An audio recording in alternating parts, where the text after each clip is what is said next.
So imagine this.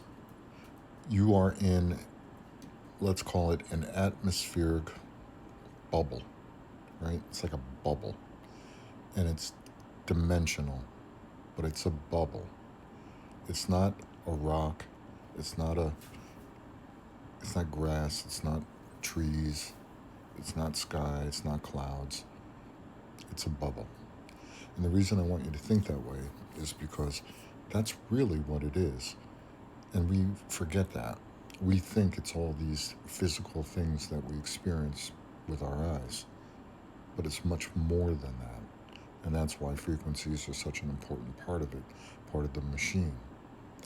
And the device that allows this all to happen, we call Gaia, Earth. But Earth is not necessarily what we see it as. It's much more than that, and you know that. The low frequency makes it all so dense here that we could actually establish an experience with what we see as time in a physical manifestation. But the truth is, and this is really the thing, if you always remember that it's really just like a plasma bubble, and the physics that happens within that bubble and the interactions that happen because of the physics and what's inside the bubble creates the reality we call life. If you stay in the mindset that it's the bubble, and you can kind of imagine it this way. You can think of it, let's say, like a snow globe. And dimensionally, when you look through the snow globe, you see this one field of view, whatever it is. It could be a valley with trees and grass and whatever. But like the holographs, if you remember, older people will remember these where you would just kind of turn it, the decal, and then it would be either a different color or a different image. And every time you turned it, because of the angle that you see it through, the refraction of the way the hologram, I think is what it was called, it gives you different images. And those different angles and different changes kind of represent different dimensions that are all happening on that little sticky or that little piece of paper, the little bubble. So it's similar to that.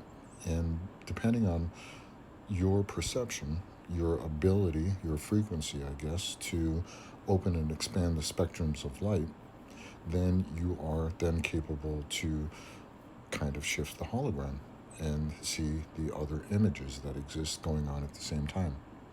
Also with different light values as well, which gives you different experiences and different, I guess, powers or limitations if you're lowering your frequency. I don't know why, but it did come to me to mention this to you all because we get so caught up in the physicality, and I know that you think the same thing that I do most of the time, which is, why is it so hard?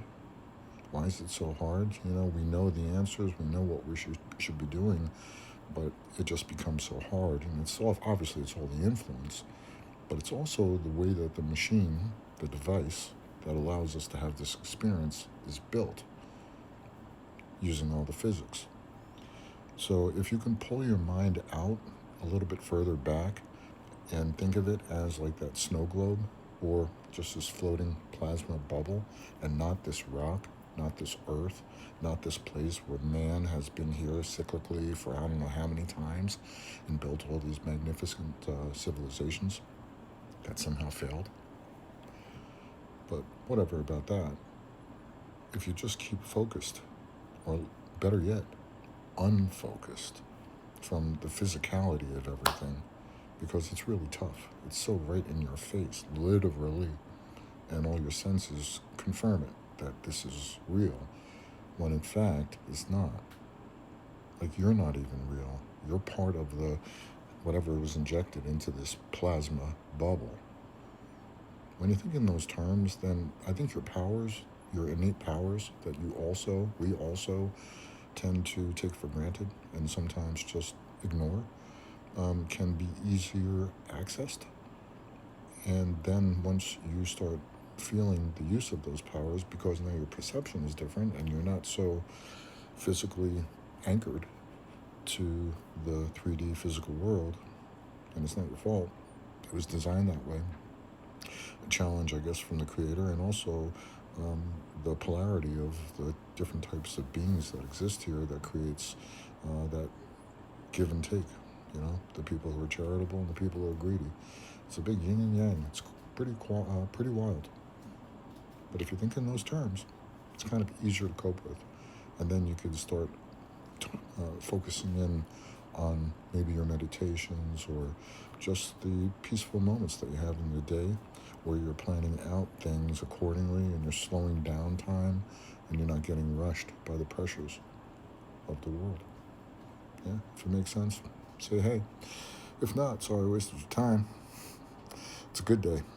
Have a great night. Grow with the flow.